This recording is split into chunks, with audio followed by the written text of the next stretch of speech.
Hi, Reddit. After reading so many stories here, I figured it was time to share one of my own. It's a wild ride, and to be honest, I still can't believe I let it go on for as long as I did. You know those moments where you look back and wonder, how did it get this bad? Yeah, this is one of those stories. So here's the tale of how my dad's accident led to me quitting my job, moving back home, and discovering just how twisted family can be. My relationship with my dad had always been strained. It wasn't always like that, but after my mom passed when I was a teenager, something shifted between us. He became distant, almost like he didn't know how to be a parent without her. For a few years, we sort of drifted along in silence until he met Tammy. Tammy was the opposite of my mom, flashy, loud, and a bit controlling, but my dad seemed happy and I didn't want to stand in the way of that. Then there was Tammy's daughter, Rachel. She was a few years younger than me and never seemed to get her life together. No job lasted longer than a couple of months, and every new venture she started ended up being just another way to ask for more money from Dad. She moved in with them not long after they married, and I could feel the house changing suddenly. It wasn't my home anymore. I moved out as soon as I could, and honestly, I thought I'd escaped that chaotic mess for good. Then I got the call that changed everything. My dad had fallen down the stairs and broken his leg and wrist. It was serious. This was just an add-on to his already declining health, and he needed help with day-to-day tasks. And Tammy couldn't manage it all alone. Rachel? Nowhere to be found, of course. So who did they call? Me. The daughter who had moved on, started a stable job in the city, and wasn't looking to get sucked back into their dysfunction. I didn't hesitate though. He was still my dad. I dropped everything, quit my job, and packed things to go back home and help. I wasn't thrilled, but I figured it would be temporary just until Dad got back on his feet. When I arrived, I could feel the tension as soon as I stepped through the door. I wasn't expecting a hero's welcome, but some acknowledgement of the fact that I just upended my life would have been nice. Instead, Tammy barely glanced at me, too busy fiddling with some recipe in the kitchen. My dad, lying on the couch with his leg in a cast, barely said anything. I thought he might be groggy from pain meds, but as I'd come to realize later, he just didn't care. After a brief exchange where Dad gave me the bare bones details of his injuries, I figured I'd go to my old room to settle in. But as I started to head down the hallway, Dad called out, almost like an afterthought, that my room wasn't available. Rachel had moved in there. I was stunned. Rachel, the perpetual leech, had claimed my room. I hadn't lived there in years, but it still felt like mine in some way. A link to a time when things weren't so messed up. Now Rachel was sleeping in it, probably with all her junk piled up. I clenched my jaw and tried to stay calm. Fine, I'd just take one of the other rooms. I was here to help, not to pick a fight. But of course, that wasn't the end of it. When I asked Dad where else I could stay, he told me that Rachel had taken over all the other rooms on the first floor too. 4 rooms. Rachel had her business ventures spread across every inch of that floor. Apparently, she had started some kind of project, a crafting business or something, using money Dad had lent her. The business had failed as expected, and now the entire floor was filled with the wreckage of her failed attempts at making a living. When I suggested we move some of Rachel's stuff out so I could at least have one room to sleep in, Dad told me not to bother. He suggested I stay in the garage. I couldn't believe what I was hearing. The garage? Cold, damp, and packed with junk? After I had just quit my job and uprooted my life to help him? But again, I kept my mouth shut. I didn't want to make a scene on the first day back, so I swallowed my pride and moved my things into the garage. It wasn't exactly unlivable, but it was far from comfortable. I found an old mattress and some blankets, but the whole time I couldn't shake the feeling that something was terribly wrong with this arrangement. I was here, helping, sacrificing, and yet Rachel, who had done nothing, got to live in comfort inside the house.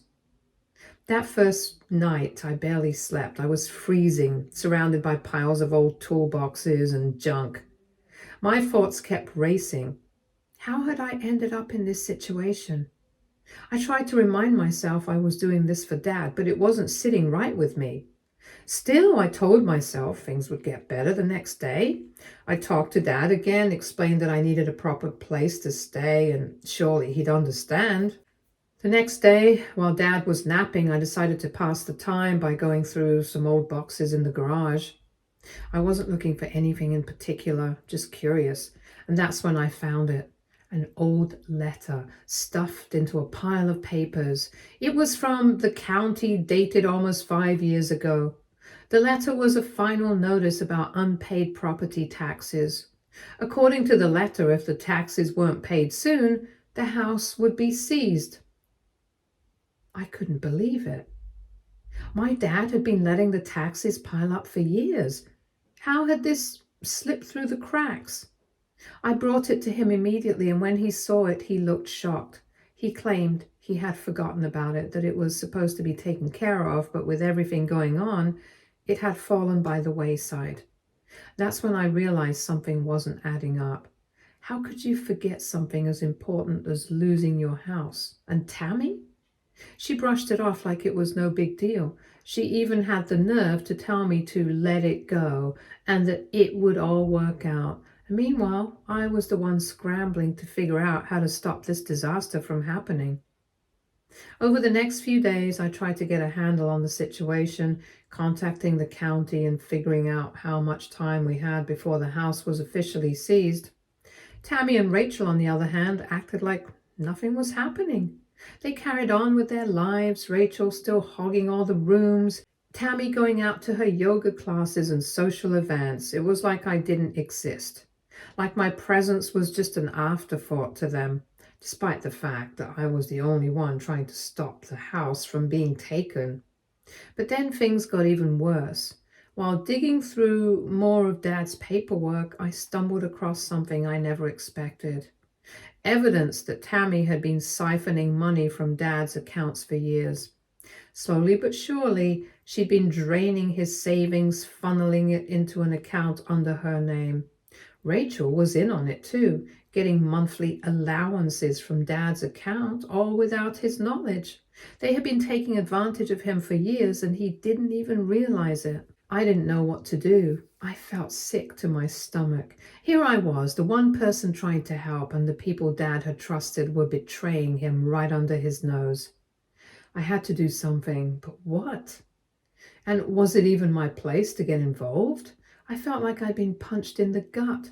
All this time I thought I was helping my dad, that he was the victim, but now it seemed like he was complicit in the whole thing. He let Tammy control everything, let Rachel live like a queen in my old room, and just sat back while they drained his accounts dry. And the worst part, he didn't seem to care. After Tammy's revelation, I was too stunned to speak. I just sat there trying to wrap my head around it. How could my dad be okay with this?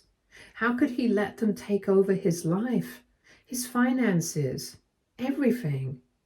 Tammy acted like she had done him a favor by taking control, but all I could see was a man who had given up on himself, on me, on everything. I couldn't take it anymore. I stormed out of the room, grabbed my jacket, and went for a long walk.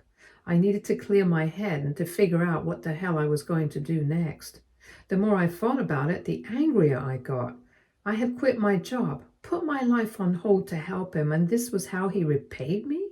By letting Tammy and Rachel walk all over him and me? When I got back to the house that evening, things had only gotten worse. Rachel was back, lounging on the couch in the living room, surrounded by boxes of her failed business ventures. She didn't even acknowledge me as I walked in.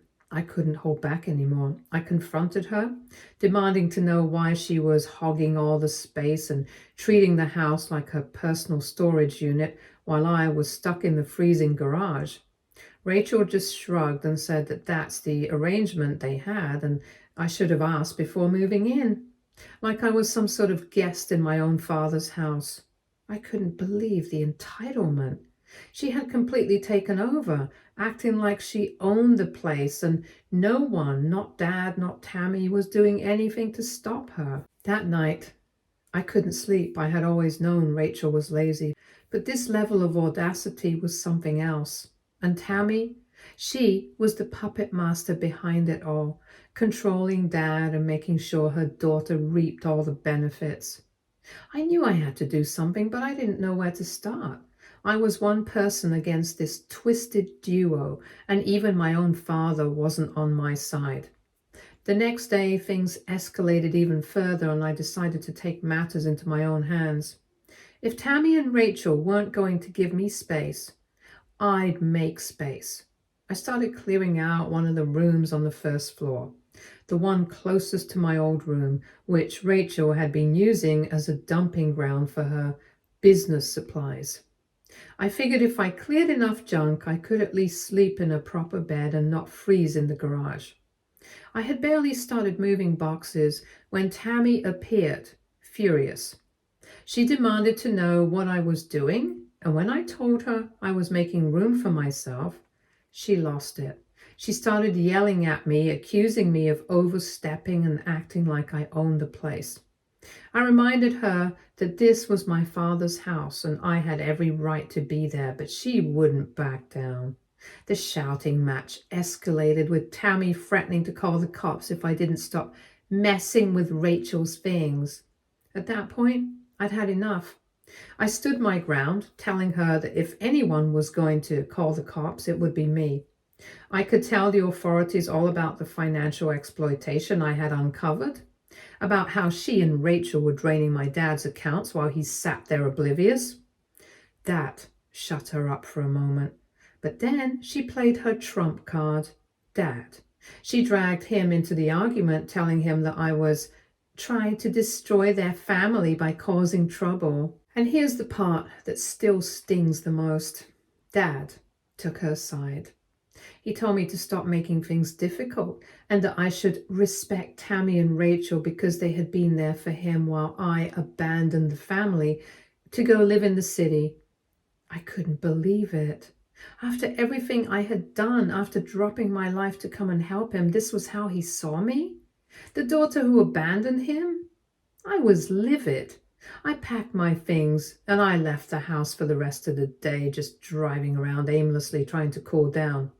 When I got back later that night, I found out that Tammy had moved some of Rachel's things into the garage, my temporary living space. It was like they were trying to push me out altogether, slowly but surely. That night, I decided to take another look at the financial papers I had found. Something wasn't adding up. If Tammy had been draining Dad's account for so long, where had all the money gone? I started digging through more of Dad's records, and that's when I uncovered the truth. Tammy had been funneling a large portion of the money into a separate account in Rachel's name.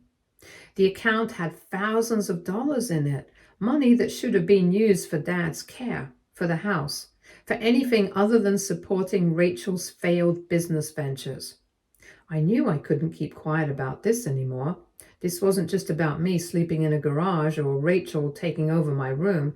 This was full-on financial abuse. But how could I get Dad to see it? He was so deep under Tammy's control that I wasn't sure he'd believe me, even if I showed him the evidence.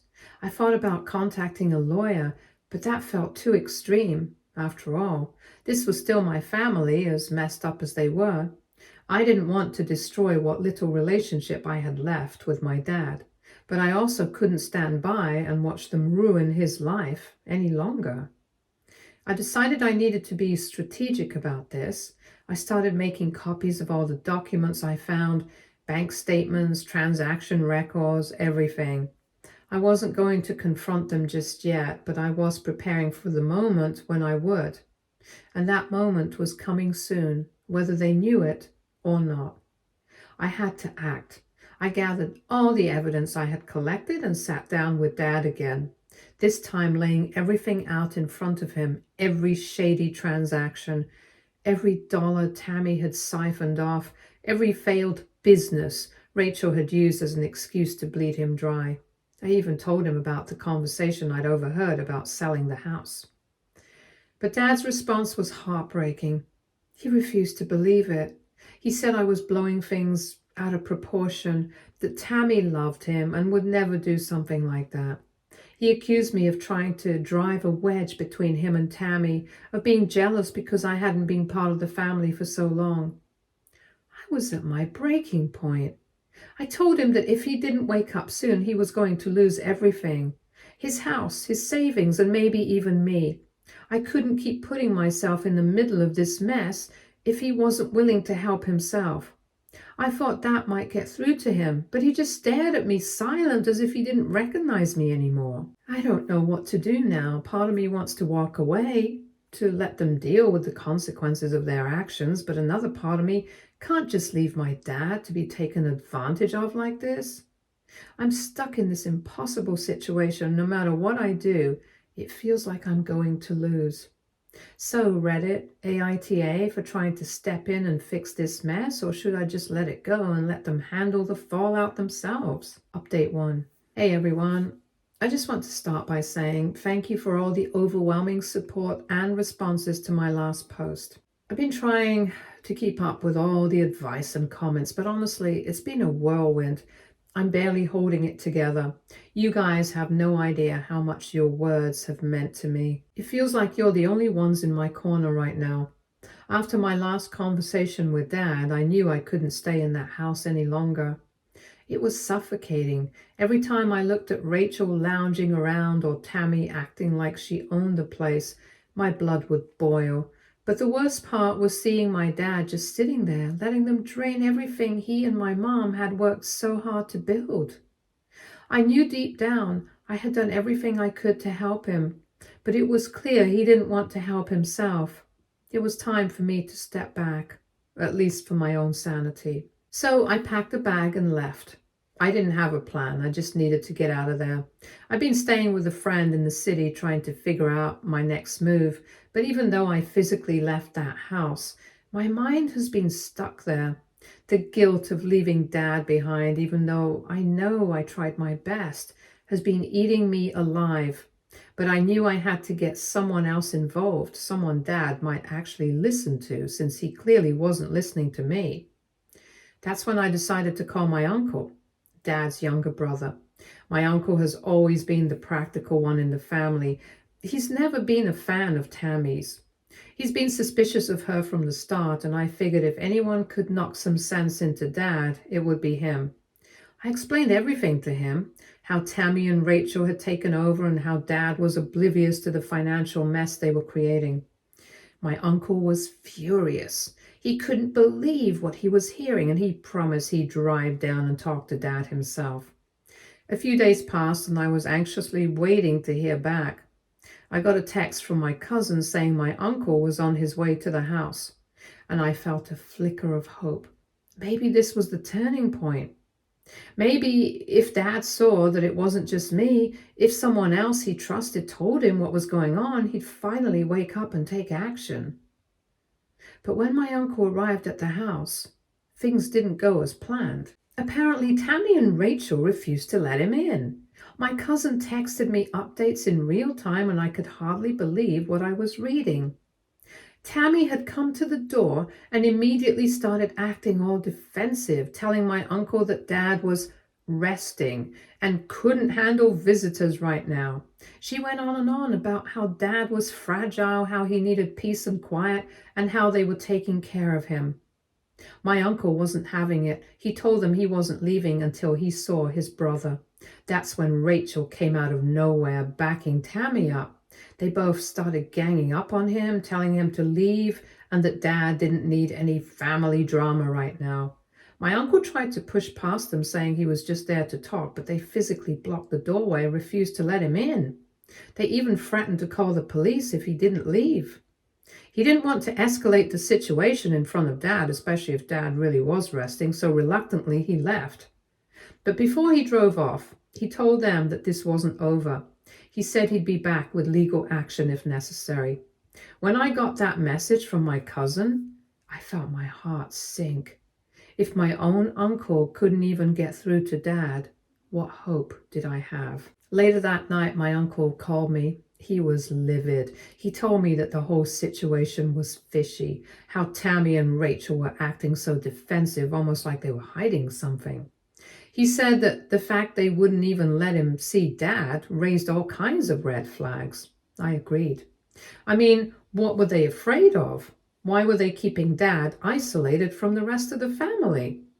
That conversation left me even more uneasy. Something wasn't right. I had been so focused on Tammy and Rachel bleeding Dad dry financially that I hadn't really considered there might be something more sinister going on.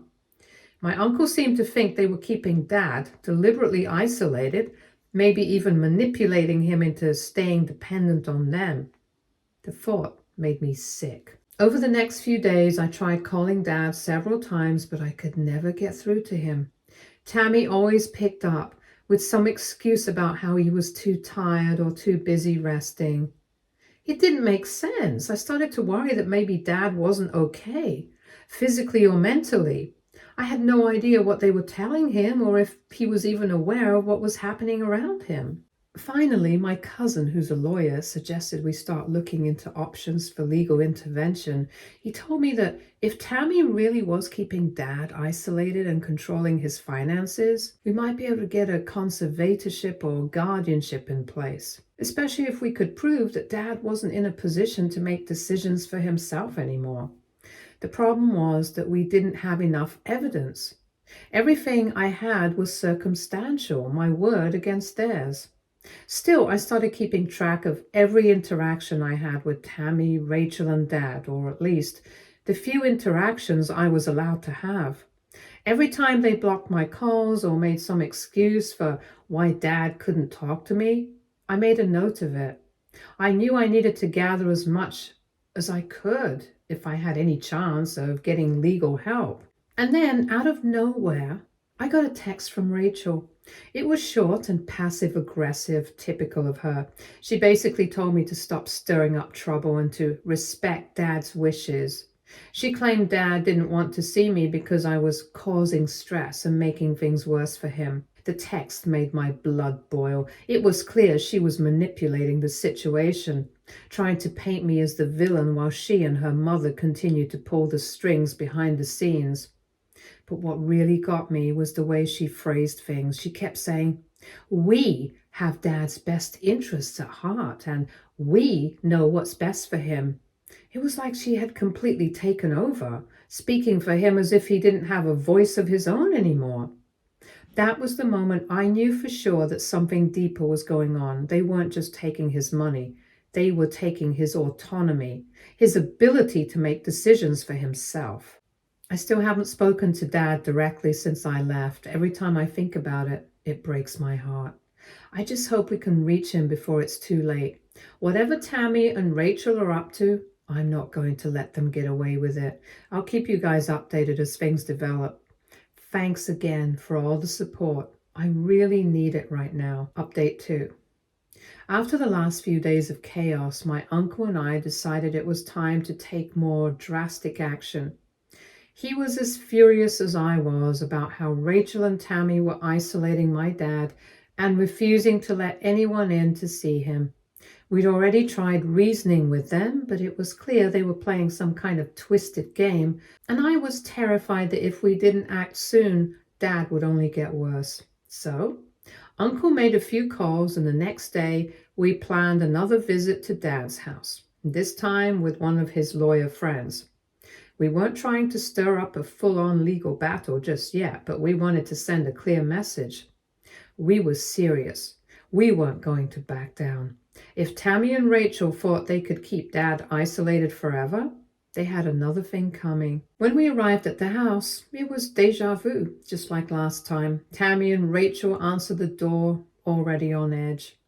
You could see it in their eyes. They weren't expecting us to show up again so soon. Tammy immediately launched into the same old spiel about how Dad was resting, and it wasn't a good time for visitors. But my uncle cut her off before she could even finish. This time he told them he wasn't alone and motioned towards his lawyer friend who was standing right behind him, and that's when things shifted. Rachel's face changed instantly. She knew we weren't just bluffing. Uncle told them that if they didn't let us see Dad right then and there, we would escalate things legally. He made it clear that we were prepared to go to court if they kept blocking access to him. Tammy looked panicked, and Rachel, usually the more composed one, actually faltered. They were backed into a corner, and they knew it. After a tense few seconds of silence, Rachel reluctantly stepped aside and let us in. The second I walked into the house, I felt like I had stepped into a nightmare. First thing I noticed was how dark and stale the air felt, like the windows hadn't been opened in days. Then I saw Dad. He was slumped in his favorite chair, but he was barely recognizable. His once strong frame had become frail, and he looked so much worse than when I last saw him. He wasn't just recovering from his injuries anymore. He looked sick, really sick.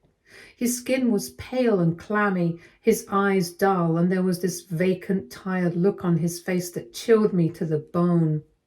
It wasn't just his physical health that concerned me, though. Dad seemed completely disoriented. He didn't even react when he saw us walk in. It was like he didn't fully register that we were there. My heart sank. This wasn't just about a broken leg or wrist anymore. Something was deeply wrong, and it was clear that Tammy and Rachel had been hiding it from us.